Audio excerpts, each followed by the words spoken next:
थोड़ा सा सीधा करेंगे। पिता परमात्मा का स्मरण। ओम नमः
यदि सच्चा सुख जग में होता तो तुमने क्यों त्याग दिया। रागी बनकर जग में रहती जग से क्यों मुख मोड़ लिया। मार्ग दिखाया उसी मार्ग पर जाने को तू ही है सर्वज्ञ जगत में सच्चा मार्ग दिखाने को। जब ये प्रकांडवर्ती त्रैलोक्य पूज्येश्वराध्य पंच परमेष्ठी भगवान की आदि विधाता दिक् तीर्थंकर वृषभदेव श्री आदिनाथ भगवान की श्री चिंतामणि पार्श्वनाथ भगवान की विश्ववंदनीय भगवान महावीर स्वामी की परम गुरु परम पिता परमात्मा 1008 श्री सिवंदर स्वामी भगवान की 20वीं सदी के प्रथमाचार्य मुनि कुल पिता महाधर्म साम्राज्य नायक चारित्र चक्रवर्ती आचार्य भगवंत श्री शांति सागर जी मुनिराज की रत्नत्रयधारी तपोधन श्रेष्ठ परम श्रद्धेय परम पूजनीय मम शिक्षा दीक्षा गुरु गणनी आर्यका श्री सौम्य नंदिनी माता जी की अहिंसा प्रधान श्रीमद जैन धर्म की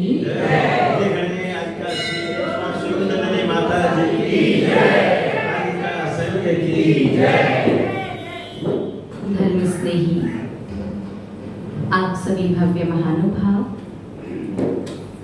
आसान नहीं होता जो हम वर्षों से करते आ रहे हैं, एक क्षण में उस आदत को बदल देना आसान नहीं होता। अनादि से हमारी आत्मा पर जो गलती करने के पाप करने के जो संस्कार डल चुके हैं उन्हें छोड़ पाना। हम समझते हैं इस बात को कि जो धर्म की व्याख्यान धर्म का सही स्वरूप आप सभी लोग सुन रहे हैं समझ रहे हैं, पूरी तरह से उसे अपने जीवन में लेकर के आ पाना आसान नहीं है, लेकिन आप प्रयास जरूर कर सकते हैं क्योंकि इतना मुश्किल भी नहीं है कि आप बदल ना सको। अपने आप को बस थोड़ा सा बदलना है, ज़्यादा बदलने की आवश्यकता नहीं है क्योंकि महानुभाव आप ये बात आज समझो चाहे आयु के अंत में समझो, जीवन में जो सारभूत है, जीवन में जो सुख है, जीवन में जो आनंद है, जीवन में जो मानसिक शांति है वो धर्म से ही है। जब आयु के अंत में पूर्वकृत पापोदय से यदि आप ऐसी अवस्था में पहुंच गए बाई चांस कि हाथ पैर आपका साथ नहीं दे रहे, शरीर आपका साथ नहीं दे रहा, इंद्रियां आपका साथ नहीं दे रही, मन आपका साथ नहीं दे रहा और उस समय आपको लगेगा कि 2 क्षण भगवान का नाम ठीक से ले लूं और सच में अगर आप 1-2 बार भी नाम लोगे ना तो आपको परम शांति का एहसास उस विपरीत अवस्था में होगा, और हम तो बस आपसे यही कहना चाहते हैं कि ऐसी अवस्था में पहुंचना ही क्यों है। वैसी अवस्था में पहुंचने से पहले जब स्वस्थ शरीर, स्वस्थ मन, बढ़िया तन और पांचों इंद्रियां अच्छी मिली हैं, इसी अवस्था में डेली 2 क्षण का समय निकाल करके भगवान का नाम स्मरण कर लीजिए, तो आपको अपनी आयु के अंत में ऐसी अवस्था में नहीं पहुंचना पड़ेगा। ज्यादा नहीं बदलना है, बस अपने आप को थोड़ा थोड़ा सा परिवर्तित करना है। कल आपने समझा कि किस प्रकार से कि बिना द्रव्य लिए भगवान के जिन मंदिर नहीं जाना चाहिए, आचार्य भगवंत तो इतना तक कहते हैं कि जैसा आप खाते हो, यदि आपकी शक्ति है, सामर्थ्य है, तो उससे भी अच्छी द्रव्य भगवान को चढ़ाओ। और शक्ति सामर्थ्य आपकी ज्यादा अच्छी नहीं है, तो जैसा आप चावल वगैरह घर में खाने के लिए आपके लिए यूज करते हैं, वैसा भी आप द्रव्य लेकर के भगवान को चढ़ा सकते हैं। और आचार्य भगवंतों ने तो यहाँ तक लिखा कि हे संसारी प्राणी, जिस दिन तेरे पास स्वयं के भोजन करने के लिए एक मुट्ठी अनाज ना हो, उस दिन पानी की 12 बूंद लेकर के भगवान के समक्ष पहुंच जाना, उन्हें समर्पित कर देना, लेकिन खाली हाथ भगवान के दर्शन नहीं करना। जिस दिन आपके पास स्वयं के लिए दाना भोजन का ना हो, उस दिन क्या करना? पानी की 12 बूंदें ले जाकर के भगवान के चरणों में समर्पित कर दीजिएगा। इन खाली हाथ प्रभु परमात्मा के श्रावक को दर्शन नहीं करने चाहिए। कि भगवान को जो द्रव्य समर्पित कर रहे हैं, वो द्रव्य भगवान के लिए नहीं, वो किसके लिए है? आपके लिए है। कि समर्पित की गई द्रव्य से कई गुना ज्यादा फल लौट करके आपके ही पास आता है। कल आपने समझा कि द्रव्य लेकर के भगवान के मंदिर जाना चाहिए। आज समझेंगे कि द्रव्य कैसे चढ़ाना चाहिए और क्यों। द्रव्य लेकर के क्यों जाते हैं, सभी का कॉन्सेप्ट क्लियर हो गया ना? कि 24 घंटे में सबसे ज्यादा खाने से संबंधित पाप कर्म का बंद करते हैं। वो एक मुट्ठी द्रव्य लेकर के जाने से 24 घंटे में हमारे द्वारा खाने के द्वारा जो पाप बांधा जाता है, वो 16% धुल जाता है। कितना बचा फिर? 84%। तो फिर जैसे भावों से हम लेकर के जाते हैं, अहोभाव से भर करके, श्रद्धा के भाव से भर करके, समर्पण के भाव से भर करके, अपने आराध्य, अपने इष्ट के भाव से भर करके लेकर के जाते हैं, तो 100% पुण्य का बंद करते हैं। इसमें से 84% तो खाने वाला जो पाप शेष बचता है, वो पाप धुल जाता है, और 16% पुण्य जो बचेगा, वो आगामी भाव में आने वाले समय में हमारे भोजन की व्यवस्था करता है। अर्थात हम अपने आप को ऐसी गति में, ऐसी पर्याय में जाने से बचा लेते हैं जहाँ पर जन्म से मृत्यु पर्यंत एक भी दाना भोजन का नहीं मिलता। तो प्रश्न है आपका। अभिषेक करने अगर आते हैं उस टाइम में, तो उस टाइम भी जैसे आप सीधे वहाँ नहाने के लिए जाते हैं, तो लेके आना चाहिए इधर? हाँ बिल्कुल, अपनी डिब्बी लेकर के आना चाहिए। नहा धो करके, सोले के वस्त्र पहन करके, फिर जब आप मंदिर में प्रवेश करेंगे, तो पहले देव दर्शन की विधि पूरे करने के बाद ही अभिषेक की क्रिया प्रारंभ होती है। बिना देव दर्शन की विधि पूरे किए अभिषेक नहीं होता। ये बात अलग है कि अभिषेक शुरू हो चुका है, बीच में चल रहा है, बाद में करने नहीं मिलेगा, और आप लेट पहुंचे हैं, तो पहले मंदिर में पहुंच करके ओम जय जय जय निश्चय निश्चय निश्चय नमोस्तु नमोस्तु नमोस्तु कहते कहते भगवान को नमस्कार कर लो, एक सिरे अर्घ चढ़ा लो, पहले अभिषेक कर लो, फिर बाद में अच्छे से अपनी दर्शन की विधि पूर्ण कीजिएगा। ठीक है? तो अब आपको द्रव्य चढ़ानी है। आपको विशेष ध्यान रखना है कि देव दर्शन की विधि में सिर्फ अक्षत चढ़ाए जाते हैं। क्या चढ़ाए जाते हैं? सिर्फ अक्षत, सफेद धुले हुए चावल, और अक्षत चढ़ाए जाते हैं अंगूठा अंदर मुट्ठी बंद, इस प्रकार से मुट्ठी बना करके। वाई? ऐसा क्यों? अगर सहज कहा जाए कि मुट्ठी बनाइए, अब इस प्रकार से मुट्ठी बनाते हैं, लेकिन जब भी भगवान को अक्षत चढ़ाते हैं, तो इस प्रकार से मुट्ठी बनाते हैं। क्यों? तो शास्त्रों में कहा गया है कि ये मुट्ठी एकता का प्रतीक है। किसका प्रतीक है? एकता का। 5 चीज एक हुई और मुट्ठी बन गई। इसमें से यदि आप चाहोगे तो अंगूठा अलग हो सकता है, लेकिन जब आप इस प्रकार से मुट्ठी बनाते हैं, ये मुट्ठी अखंडता का प्रतीक है। अर्थात जब हम इस प्रकार से मुट्ठी बना करके श्वेत धवल वो अक्षत सफेद चावल जब भगवान को चढ़ाते हैं ना, इस प्रकार मुट्ठी बना करके हम भावना भाते हैं कि हमें अखंड मुट्ठी के माध्यम से अखंड पद की प्राप्ति हो। इसलिए चाहे आप पूजन में अक्षत चढ़ाएं, चाहे देव दर्शन करते समय अक्षत चढ़ाएं, आपको अखंड मुट्ठी ही बनानी है। इस प्रकार की मुट्ठी बनाने से भी आपको किस पद की प्राप्ति हो सकती है? अखंड पद की। और अखंड पद कौन सा है? सिद्ध पद। संसार का प्रत्येक पद खंड खंड है। एक ही व्यक्ति, किसी का पिता है, किसी का पुत्र है, किसी का भाई है, किसी का नाना है, चाचा है, काका है, ताऊ है, पता नहीं क्या क्या है, बहुत सारे खंड हैं। अरिहंतों का भी एक खंड बाकी है सिद्ध बनना, कि सिद्धों का दूसरा कोई खंड नहीं होता। इसलिए ध्यान रखिए, आपके हाथ में सफेद चावल है, अक्षत है, और अक्षत चढ़ाए जाते हैं अक्षय पद की प्राप्ति। ऐसा पद जिसका कभी मिलने के बाद क्षय ना हो। और ऐसा पद कौन सा है? अरिहंत का पद नहीं है, सिद्ध पद है। इसीलिए आपको अक्षत चढ़ाते समय अखंड मुट्ठी ही बनानी पड़ेगी। आप इस प्रकार की मुट्ठी से अक्षत नहीं चढ़ा सकते। याद रखिएगा, आपको अर्घ नहीं लेना है। देव दर्शन की विधि में सिर्फ अक्षत लिए जाते हैं। आप अक्षत लीजिए, अपनी मुट्ठी को इस प्रकार से बंद कीजिए, और पहले वेदी पर चढ़ाए जाते हैं 5 पुंज। बीच में अरिहंत जी के ठीक ऊपर सिद्ध जी, और फिर अरिहंत जी के बगल में सीधे हाथ की तरफ आचार्य जी, पीछे की तरफ उपाध्याय जी, और उल्टे हाथ की तरफ सर्व साधु जी। और अपने हाथ को खाली कीजिए, दोनों हाथों को जोड़ करके नमो नमः। क्या बोलेंगे? अरिहंत जी, सिद्ध जी, आचार्य जी, उपाध्याय जी, सर्व साधु जी, नमो नमः। उसके बाद दोबारा चावल लीजिए। अब जिनवाणी के 4 पुंज भी आप भगवान की वेदी पर ही चढ़ाओगे। क्यों? आप जहां पर जिनवाणी स्थापित है वहां चढ़ाना चाहें तो चढ़ा सकते हैं, वो वैकल्पिक है। चढ़ाना चाहो तो चढ़ा लो, नहीं भी चढ़ाओगे तो भी चल जाएगा, लेकिन भगवान की वेदी पर तो चढ़ाना ही पड़ेगा। आप छोड़ नहीं सकते। क्यों? क्योंकि जिनवाणी जो है वो भगवान जिनेंद्र देव की ही वाणी है। तो आपको जिनवाणी की भी 4 पुंज, और जिनवाणी के 4 पुंज सीधे एक पंक्ति से, पहले आपने 5 पुंज चढ़ाए पंच परमेष्टि के, उसके ठीक पीछे उल्टे हाथ से सीधे हाथ की तरफ एक सीधी लाइन में 4 पुंज चढ़ाओगे। कैसे चढ़ाओगे? इसी प्रकार से मुट्ठी बना करके, प्रथमम कर्णम चरणम द्रव्यम, फिर दोनों हाथ खाली कीजिए, नमः। या फिर आप बोल सकते हैं प्रथमानुयोग, कर्णानुयोग, चरणानुयोग, द्रव्यानुयोगेभ्यो नमः। उसके पीछे फिर आप चढ़ाएंगे 3 पुंज। तीसरी बार फिर से अक्षत लीजिए, सम्यक दर्शन, सम्यक ज्ञान, सम्यक चारित्र्येभ्यो नमः। गुरु के 3 पुंज भी भगवान की वेदी पर ही चढ़ाना है। क्यों? क्योंकि भगवान आपके गुरु के भी गुरु हैं। भगवान को परम गुरु कहा जाता है।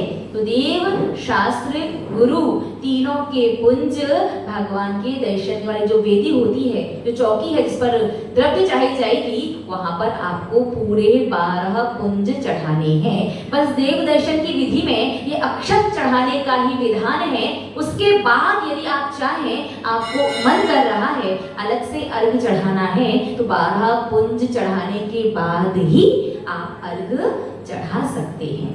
ठीक है, समझ में आया?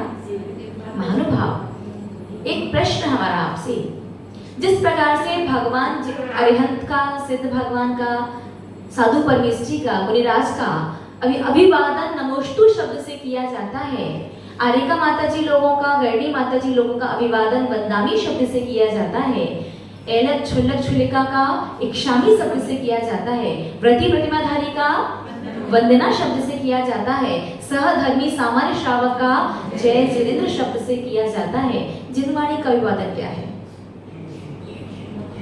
आपने कभी किया क्या? एक बात ताली बजाइए, भैया ने मेरे को सही आंसर दिया है, ताली बजाइए। आपने आज तक भी जिनवाणी का अभिवादन किया ही नहीं है।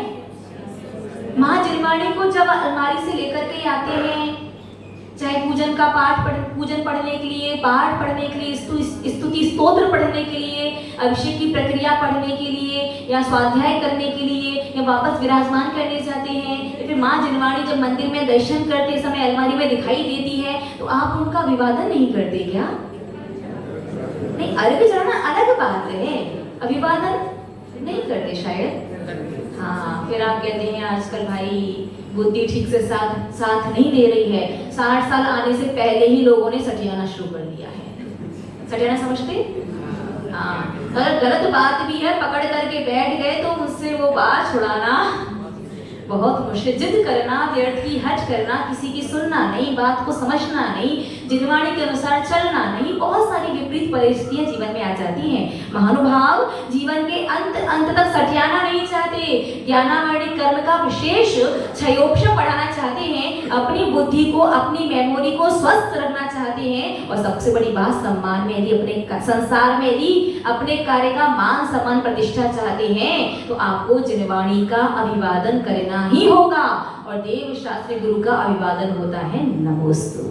बिल्कुल सही आंसर आपने दिया था कि जिनवाणी को भी नमोस्तु ही किया जाता है। कि जिनवाणी के साथ वो माता, मैया, इस प्रकार के स्त्रीलिंग वाचक शब्द जुड़े हुए हैं, तो थोड़ा सा लगता है कि कैसे नमोस्तु करें। तो भाई वो जिनवाणी भगवान जिनेंद्र देव की वाणी है, उसे नमोस्तु करने में कोई दोष नहीं है, और उनका अभिवादन नमोस्तु ही है। तो जब भी माँ जिनवाणी को देखो तो आपका सिर श्रद्धा से झुक जाए, दोनों हाथ विनय से जुड़ जाए, और आपको करना है नमोस्तु। बस इतना बोलिए। इतना बोलने से जिनवाणी का विनय, जिनवाणी का अभिवादन हो जाएगा। आप कुछ बोल रहे थे क्या? हम बोल रहे थे कि हम लोग तो ऐसे जाली बना के रखते हैं, तो फिर कहाँ चढ़ाना चाहिए जाली में?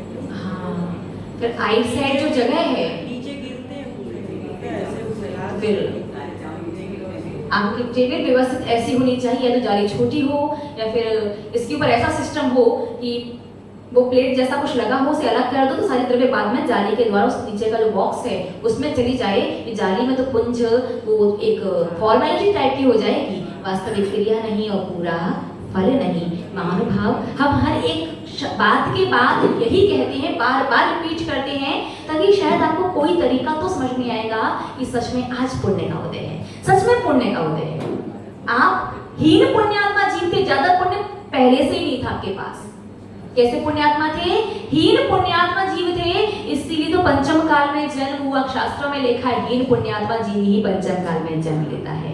लेकिन आप अपने असंख्यातों भव का पुण्य दांव पर लगा करके आपने जैन पर्याय ये मनुष्य कुल प्राप्त किया है। और इस पर्याय में आकर के भी अगर 2 मिनट का देव दर्शन भी ठीक से नहीं कर पाओ, उसमें भी औपचारिकता करो। ठीक है, ऐसी व्यवस्थाएं बन नहीं सकती, खाने में भोजन में संसार में तो कभी नहीं कहते कि ऐसी काम चलाओ, व्यवस्था व्यवस्थित बन नहीं सकती। संसार में सारी व्यवस्थाएं बनती हैं, तो मंदिर में भी व्यवस्थाएं बनाई जा सकती हैं। तो द्रव्य की टेबल है, उसे या तो थोड़ा सा बड़ा कर लें कि आइट साइड स्पेस ज्यादा हो जाए, बीच में जाली बनी रहे, कोई दिक्कत ना हो। और अगर टेबल के साइज को बड़ा ना किया जा सके तो आपकी जो जाली वाला जो स्थान है वहां पर कोई प्लेट जैसा कुछ लग सके, कुछ रखा जा सके, जैसा भी संभव हो। आइट साइड तो बहुत कम जगह है, और अगर उतने कम जगह से आप काम चला सको, आपकी द्रव्य नीचे ना गिरे, तो आइट साइड में भी आप 12 पुंज चढ़ा करके दर्शन कर सकते हो। ठीक है, तो आपको ये 12 पुंज चढ़ाने हैं, और 12 पुंज चढ़ाने के बाद फिर चढ़ाया जाता है अर्घ, और अर्घ वैकल्पिक है। आप चाहें तो चढ़ा सकते हैं, और चाहो तो नहीं भी चढ़ाओ। इन 12 पुंजों में त्रिकालवर्ती पंच परमिष्टि आ गए, त्रिलोक संबंधी नव देवता आ गए, कोई भी छूटता नहीं है। ठीक है, 12 पुंज चढ़ाने के बाद फिर बैठ करके किया जाता है नमस्कार। और नमस्कार करने की 2 ही विधि, एक पंचांग, एक अष्टांग। तो अष्टांग नमस्कार हर जगह और हर समय नहीं कर सकते।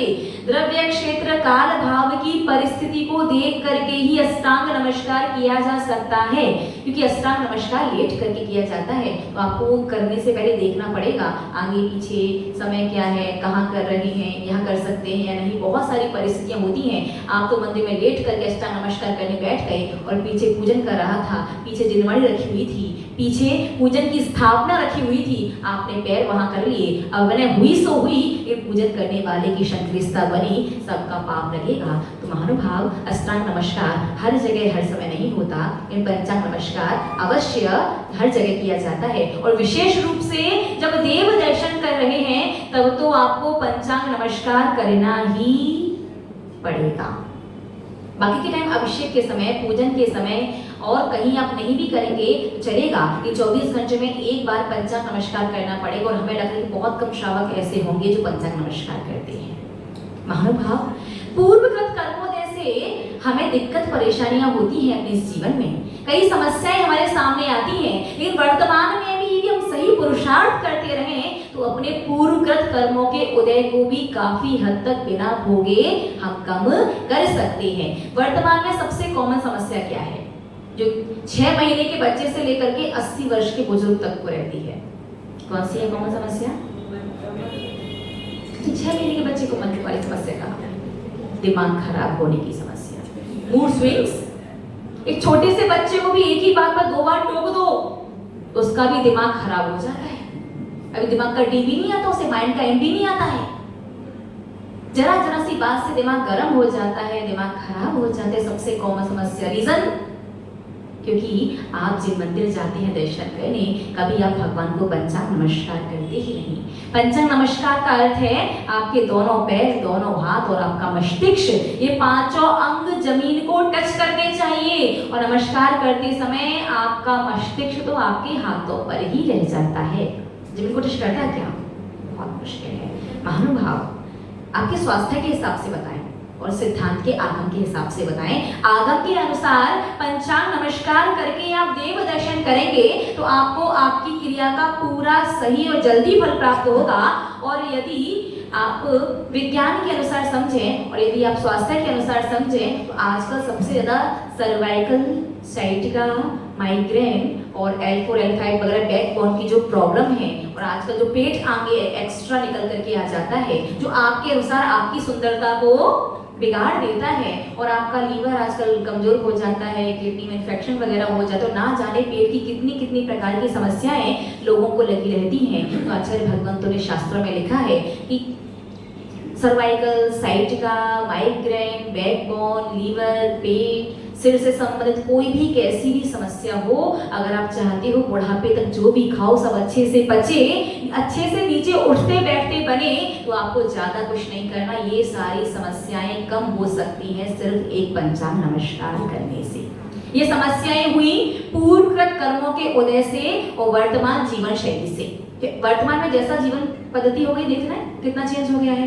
लोग एक सीढ़ी चढ़ना नहीं चाहते, अच्छे हट्टे कट्टे स्वस्थ हैं, सब बढ़िया है, पर लिफ्ट लगी है तो फर्स्ट फ्लोर पर भी वो लिफ्ट से ही जाएंगे। जरा सी देर बिना एसी के, बिना हाँ पंखे तो चलो चल भी जाए, लेकिन एसी बहुत नुकसान करता है अपने शरीर के लिए। फिर बिना एसी का आजकल व्यक्ति बैठना नहीं चाहता, गर्मी में बिना हीटर के काम नहीं चलता, और खाना पीना तो कितना अशुद्ध हो गया है, आप लोग हमसे ज्यादा अच्छे प्रकार से समझते हैं। तो रोग संबंधी जो समस्याएं हैं हमारे जीवन में जो निरंतर लगी हुई हैं, स्पेशली ये सारे जो बॉडी पेन वगैरह जो हैं, ये सारे लोगों को 60 से 70% तक सिर्फ 24 घंटे में एक बार भगवान को पंचांग नमस्कार करने से आप कम कर सकते हो।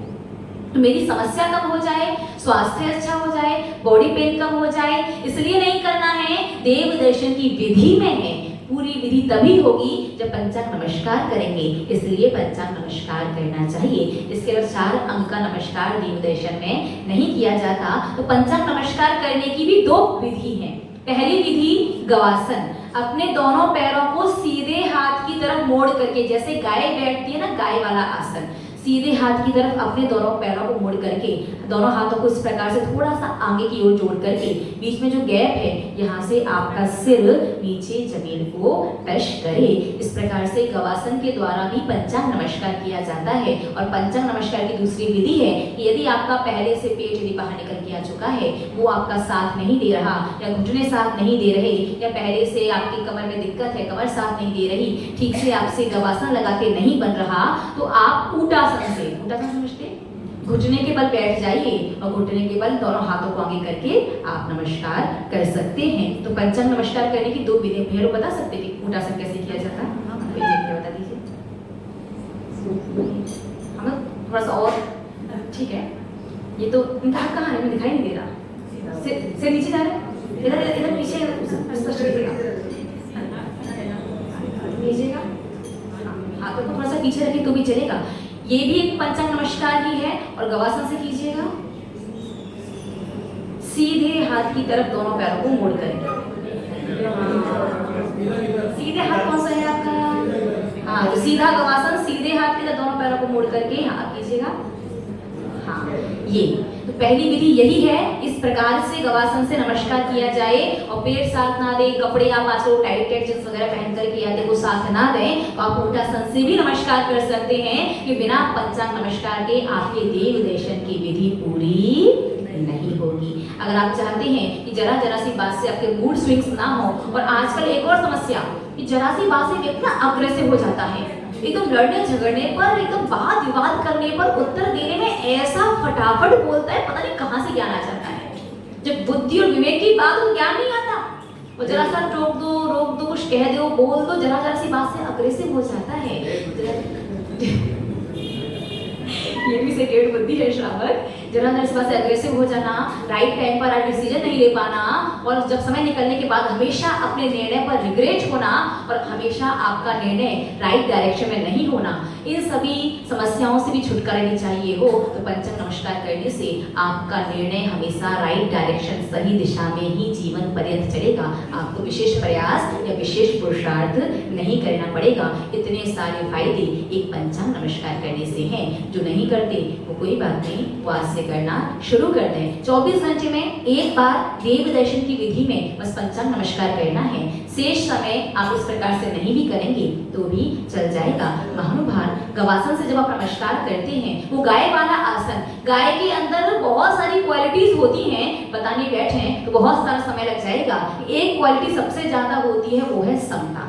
तो पंचम काल की गाय अलग, आजकल पंचम काल की गाय भी तेज होती है, तो पता है कि नहीं बनेगा तो भैया मिलेगा नहीं, लेकिन चौथे काल में गाय की क्वालिटी, गाय के अंदर समता ज्यादा होती है। जो बात बात पर अग्रेसिव हो जाते हैं, घबरा जाते हैं, लड़ने झगड़ने पर उतारू हो जाते हैं, बात को समझना नहीं चाहते, हमेशा उतावले में, जल्दबाजी में आकर के कई बार गलत निर्णय ले लेते हैं, जिंदगी भर अपने निर्णय पर पछताते हैं। जब हम गवासन लगा करके भगवान को नमस्कार करते हैं, उसका एक आशय ये भी होता है कि जिस प्रकार वो गाय के अंदर वो समता होती है, ये भगवान कथनचित कदाचित जरासी मात्रा में सही हमारे अंदर भी वो समता गुण का प्रादुर्भाव हो सके, हमारे अंदर भी वो गुण आए। तो गवासन लगाने से आप गाय नहीं बनोगे, कि गाय का समता गुण थोड़ा बहुत आपके अंदर धीरे धीरे जरूर आ सकता है। समय पूर्ण हुआ, शेष चर्चा पुनः करेंगे। जब गवासन के बाद किया जाता है कायोत्सर्ग, तो 9 बार नमोकार मंत्र पढ़ना कायोत्सर्ग ही क्यों है, कायोत्सर्ग कैसे किया जाता है, क्यों करना चाहिए, और कायोत्सर्ग का सबसे बड़ा विशेष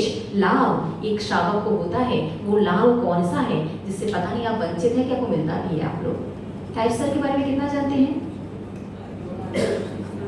जितना बचपन से सुनते आ रहे हैं चलेगा। संसारिक प्राणी का सबसे बड़ा लाभ उसके जीवन में कायोत्सर्ग से होता है, वो लाभ कौन सा है, शेष चर्चा पुनः। तब तक लीजिए बोले परम श्रद्धेय परम पूजनीय मम शिक्षा दीक्षा गुरु गाड़ी का श्री स्वामी नंदिनी माता जी की। एक बात बताइए, विधि का विस्तार कुछ ज्यादा लंबा तो नहीं हो गया ना? 22-23 दिन में लगभग अपना देव दर्शन कंप्लीट नहीं हुआ, लेकिन आपको 2 मिनट ही लगेंगे पूरे देव दर्शन करने में, ज्यादा समय नहीं लगेगा। तो विधि का विस्तार पर ऐसा बोर तो नहीं होगा कि जल्दी से खत्म करो, आगे बढ़ो, आगे समझ में तो आ रहा है ना विषय? समय जल्दी बीतता हुआ अलग, लेकिन विधि बहुत ज्यादा लंबी तो नहीं खींच गई ना। एक बार हमारा समझाने का इसलिए है आपको पूरे विस्तार से कि एक बार पूरा अच्छे से हर एक पॉइंट से, हर एक एंगल से समझ लो, ताकि किसी प्रकार का कोई भी डाउट किसी भी चीज को लेकर के आपके मन में ना रहे। हर एक एंगल से आपके सारे डाउट्स को क्लियर करके चलें, फिर आप जितना परिवर्तित कर पाए, जितना अच्छे से कर पाए, वो निर्णय आपका है। थोड़ा भी बदला ना तो जीवन में बहुत सारा परिवर्तन हो जाएगा। तो फिर इतने विस्तार से विधि सुननी है पूरी। प्लेट में लेकर के मीन्स हाँ, मतलब प्लेट रख करके चढ़ा सकते हैं कि आप जो टेबल है उसको प्लेट रख दें तो उसमें कुंज चढ़ा दें, ऐसे किया जा सकता है। हाँ?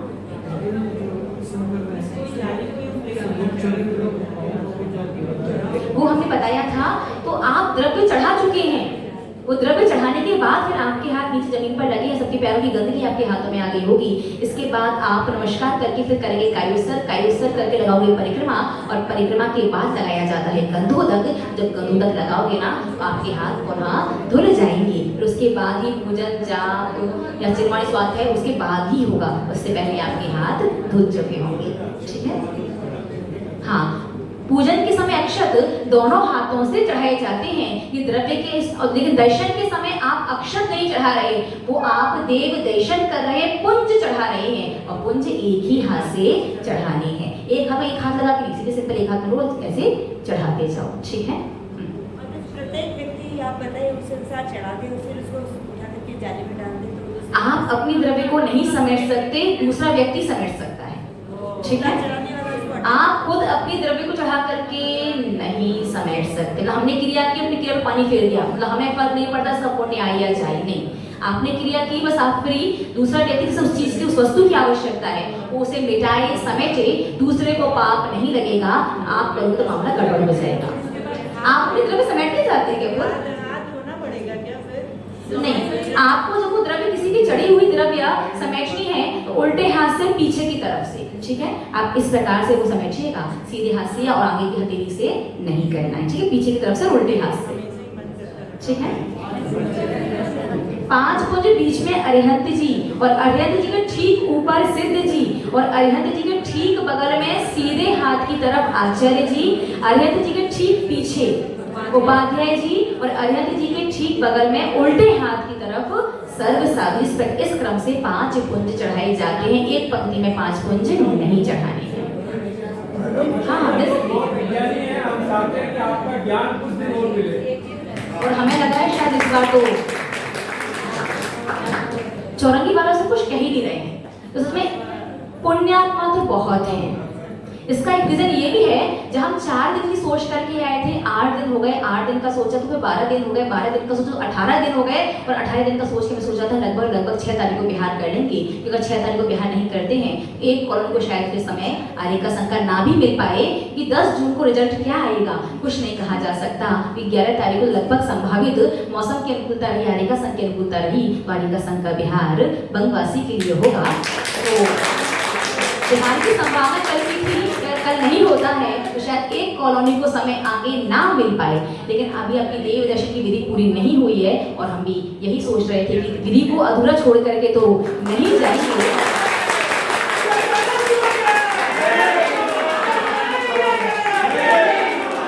आप लोग पुण्य के तो कहना ही क्या भाई, आपने कहा माता जी 7 दिन, फिर आपने कहा माता जी 2 दिन और, फिर आपने कहा अक्षय तृतीया, बस अक्षय तृतीया वाले दिन आप कर लीजिएगा, फिर आपने कहा माता 4 तारीख तक, और अभी आपने कहा माता 10 तारीख तक, और हमें लगता सच में भगवान बहुत सुनते हैं आपकी। तो बहुत अच्छे भगवान है, तो अच्छा ही बोला, अगर इनसे सब ठीक है। समय बोला जाना नहीं है क्या, संडे नहीं है आज? अरे रुको तो भाई, गंद तो पहुंचने तो लोग कहीं किसी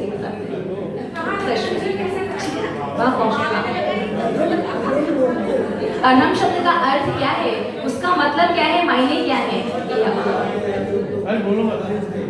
अर्हम शब्द का अर्थ क्या है, क्या मायने है, क्या मीनिंग है, आपको पुनः बताएंगे। अभी लगभग अभी कंफर्म नहीं किया है, अगर समय ने आपका साथ दिया, कल सुबह बिहार नहीं हुआ, फिर यहाँ से आएगा संघ का बिहार 11 तारीख को सुबह ही होगा।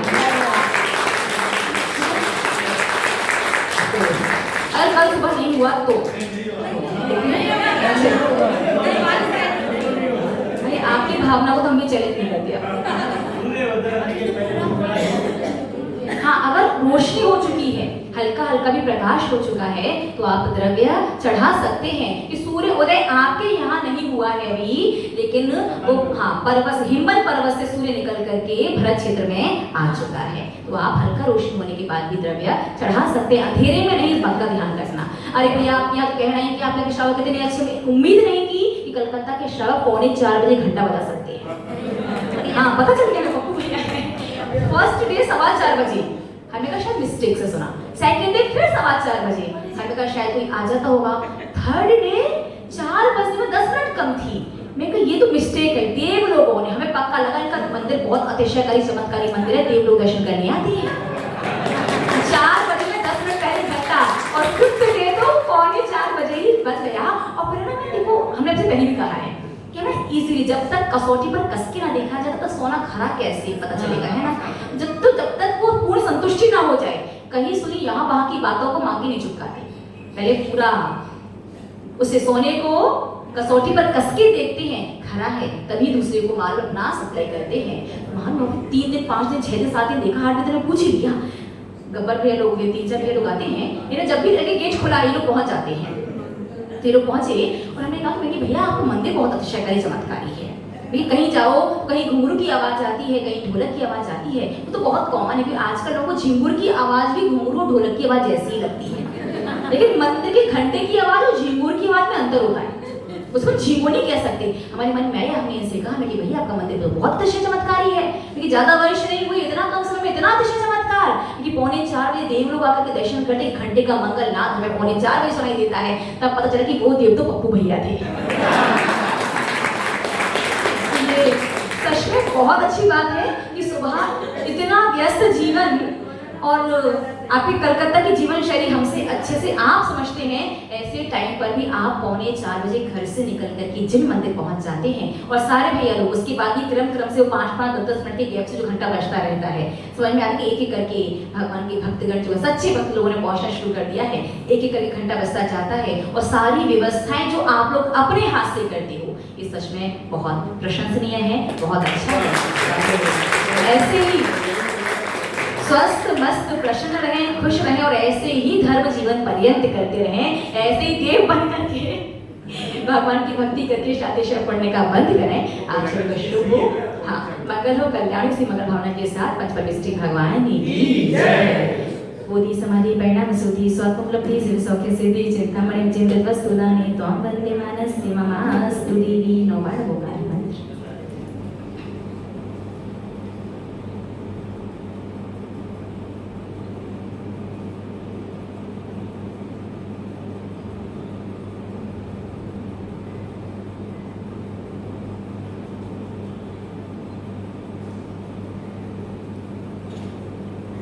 ओम नमः, सबको क्षमा, सबसे क्षमा, पाप क्षय, पुण्य जमा, आपस में